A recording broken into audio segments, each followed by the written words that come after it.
I'd like you to imagine a little scene for me. You're starving, real keen for a good feed. You're wandering down the street when lo and behold, there in front of you is Papa's Italian restaurant. You're stoked. You love Italian and you can't wait to get your hands on some pasta. You excitedly walk inside and sit down. Within seconds, the waiter arrives at your table. "G'day, how's it going? I'd like some ravioli bolognese, please." The waiter looks you up and down, raises his eyebrows sassily and says, "You're going to have the sardine smoothie." You're a little shocked. That's not even Italian food. "Actually, sir," you reply, "I'd like the ravioli, please." "No, you'll have the sardine smoothie. It's better. You will like it. It's good for you. It's what you need to eat right now. If you don't like it, you're wrong and stupid and a smoothieist." At this point, you're so shocked you simply get up and leave, thoroughly disappointed and frankly, a little grumpy. As you leave the restaurant though, the waiter follows behind you yelling abuse, calling your names ending in IST and telling you why you're an evil human being for not understanding that they know better. So, you stick your finger up, keep your money in your wallet, keep walking, and vow never to return. Now, let's take a second here and unpack what's just happened. You were hungry and you were looking forward to eating. You saw the sign saying Italian food. You're familiar with what Italian food is, and because of this, you decide to give it a go. Once in there, you're told that you can't have what you want and was promised. Instead, you'll be having something else entirely that is nothing like what you know Italian food to be. And when you protest, you were told that you were wrong and that you were the problem for not liking what they tell you is best for you. When you decide to take your business elsewhere, you're called a bunch of horrible names. But at the end of the day, they don't get your money whilst ever they treat you like that. Does any of this analogy sound familiar? Let me give you a hint. Star Wars, Ghostbusters, Terminator, Charlie's Angels, all once profitable brands that have been sardine smoothied in the last couple of years. People, today we're going to talk about how to kill a franchise. Now, Star Wars is not unprofitable, I should make that clear, but it has become a huge disappointment for both Disney, who own the property, and also the fans of late. They originally planned to put out a new film every year for the next decade, but that's been scrapped and the brand's future appears now almost entirely on the small screen. When J.J. Abrams released The Force Awakens in late 2015, things were looking pretty good. The film, though a carbon copy of the first Star Wars film A New Hope, was fairly solid. What worked was Abrams' introduction of genuinely interesting characters and plot threads that would develop over the trilogy. It was also well made, and after George Lucas's CGI-heavy prequels, fans were excited to see that there was a concerted effort to return to more practical effects. Characters like Poe and Finn were instantly likeable. BB-8 was a fun new droid, and best of all, it promised the return of some legacy characters. Seeing Carrie Fisher back was truly awesome, and Harrison Ford still managed to make Han Solo a screen treasure.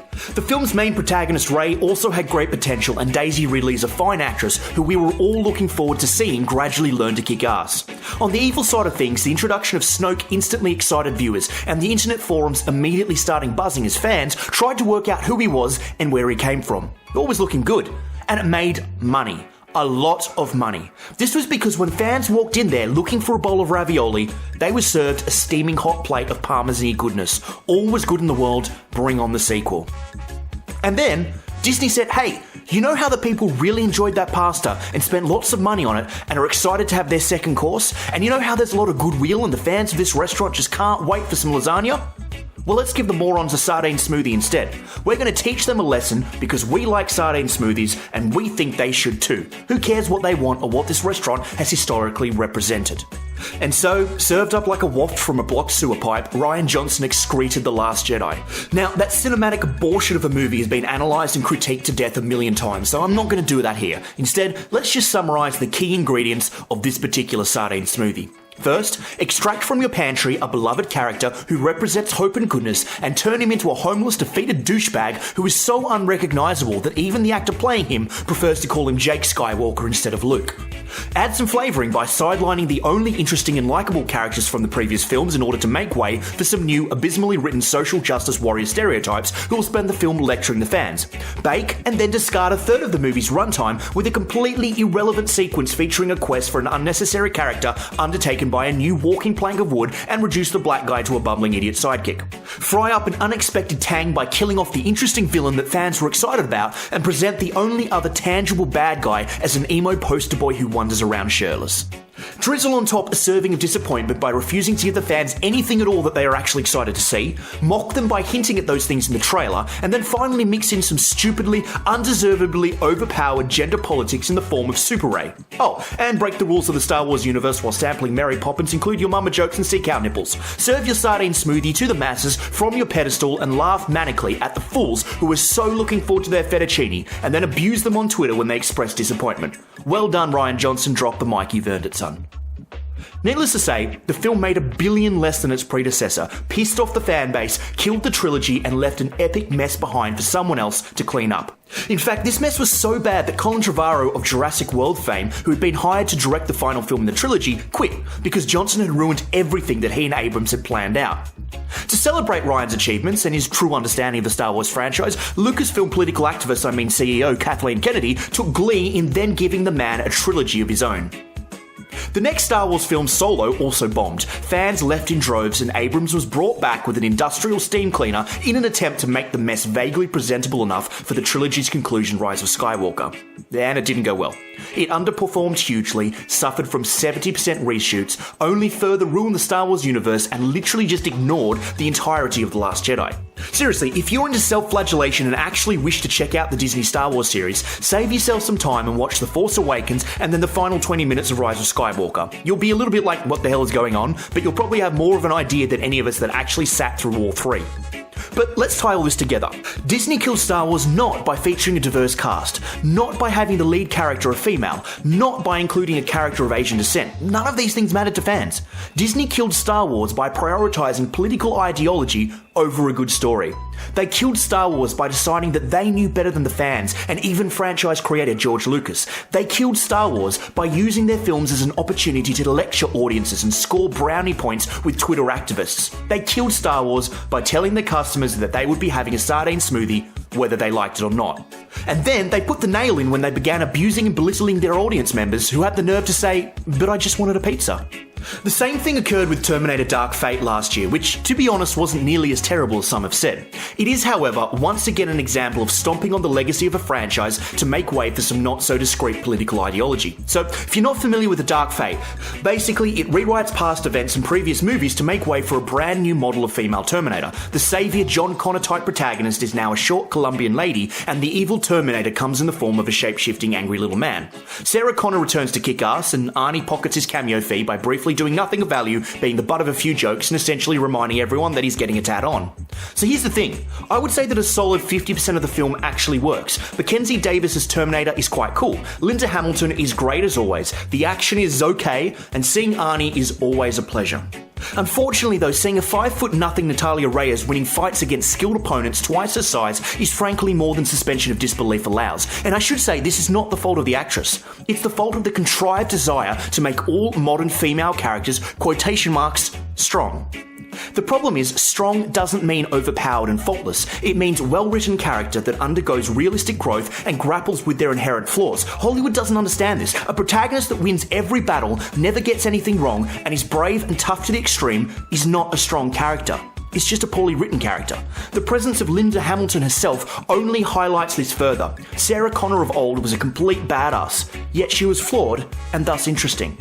Another issue, and spoiler alert, in the opening scenes the original Terminator comes upon Sarah and young John Connor on a beach, and kills the boy, thereby completely undermining the events of Terminator 2. The film creates its own new timeline and as a result completely ignores Terminator 3, Salvation and Genesis. Talk about retconning, J.J. Abrams would be proud.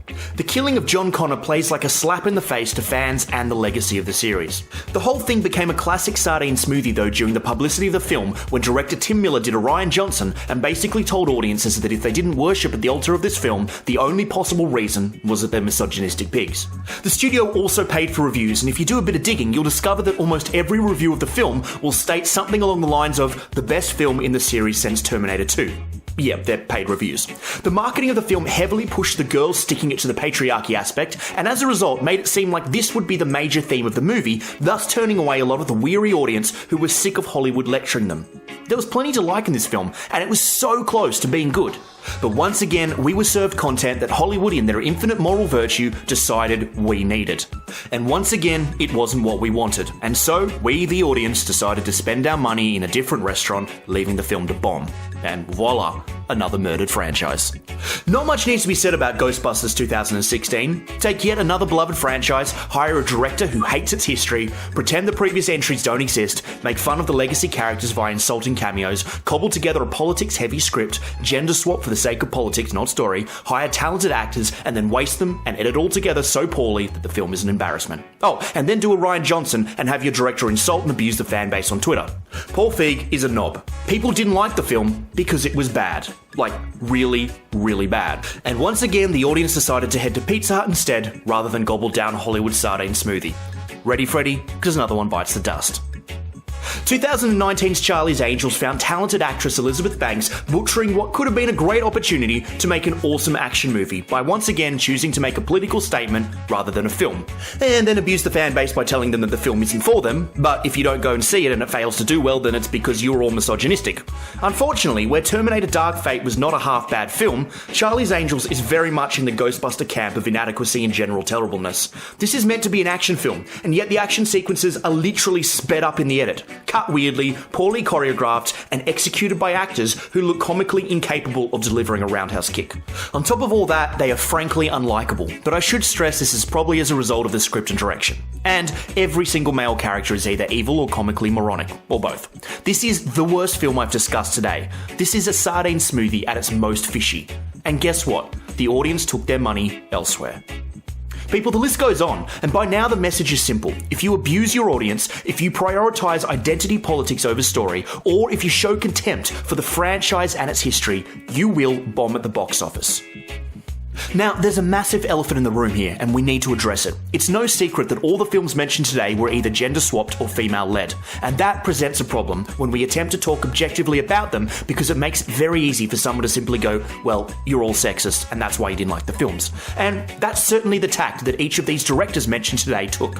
But hopefully from our conversation so far, you can see that actually, no, the audience's issues with these movies is that they're just bad movies, plain and simple. And speaking of female-led movies, can I just say, the issue audiences seem to be having is not with female characters. The issue is with poorly constructed characters. So, Hollywood, let me help you out with something. If you need help creating characters in the future, here's some ideas. Go watch Princess Leia and Lucas' Star Wars, check out Sigourney Weaver in Aliens, Lara Croft in Tomb Raider, the film Lucy, The Bride and Kill Bill, Buffy the Vampire Slayer, Maggie and $1 Million Baby, Clark and the 100, Black Widow, Gal Gadot's Wonder Woman, Sarah Connor in T2, Elena Gilbert in The Vampire Diaries, Catwoman, Dark Knight Rises, Rose in Titanic, Katniss in Hunger Games, Red Sparrow, Trinity in The Matrix, Kate Beckinsale in Underworld, Mila Jovovich in Resident Evil, Girl with a Dragon Tattoo, Hit Girl in Kick-Ass, A1 in Lord of the Rings, Kate Lost, Hermione in Harry Potter, Professor McGonagall in Harry Potter, Ginny Weasley in Harry Potter, Usually in Crouching Tiger, Hidden Dragon, or heck, even the original Yellow and Pink Power Rangers. And what do they all have in common? Are you ready? They're all well-written, strong characters. Not strong female characters, strong characters. And they're all super cool. Now, with that set aside, it is time for us to wrap up today. And what better way than with a little helpful advice to our friends in the mainstream film industry. So, dear Hollywood, if you wish to stop killing your franchises, please understand the following.